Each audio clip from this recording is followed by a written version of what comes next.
मुझे मेरा ताल्लुक एक मजहबी घराने से है और ये चीज़ मेरे खून में शामिल है। दीन से मोहब्बत, इस्लाम से मोहब्बत मेरे खून में शामिल है।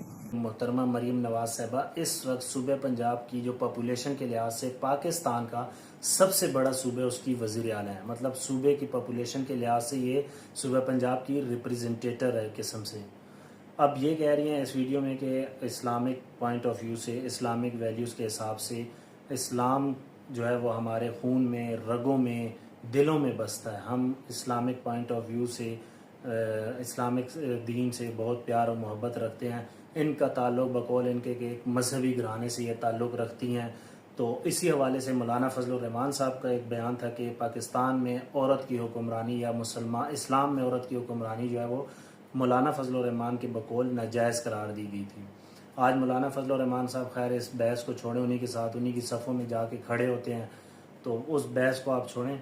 लेकिन फिर यहाँ पे जब इनकी पेशी होती है, कहीं किसी अदालत में बुलाया जाता है, भाई जब आप सियासत में आए हैं और आप किसी सूबे की एक बहुत बड़ी सबसे मेन सीट आपने संभाली हुई है, तो आपको अदालतों में तो पेश होना पड़ेगा।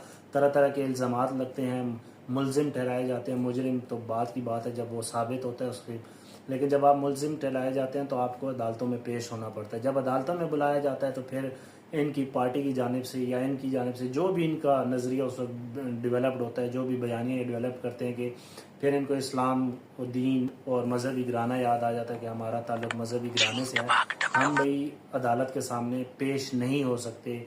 ये नामहरम के सामने पेश होना इस्लाम में इजाज़त नहीं है। बिल्कुल हम मानते हैं किसी नामहरम के सामने एक औरत को पेश होना जो है वो ठीक नहीं है। लेकिन फिर आप ये वीडियो अब देखें इनकी, जो ये अब किसी दौरे पे गई हुई हैं, तो वहाँ पे क्यों ये दूसरों के साथ सलाम ले रही हैं, हाथ मिला रही हैं। फिर ऐसे वक्त में फिर जब मैं वीडियो बनाता हूँ तो फिर मौलाना के जो सपोर्टर्स हैं वो फिर गुस्सा हो जाते हैं कि आप मौलाना के अगेंस्ट बात कर रहे होते हैं। अब ये जो हरकत है इस पर आप लोग क्यों खामोश रहते हैं? इस पर भी वीडियोस बनाया करें, इस पर भी फिर अपना रद्द अमल दिया करें कि भाई ये क्यों हो रहा है, यहाँ पे क्यों रोकथाम नहीं कर रहे आप लोग।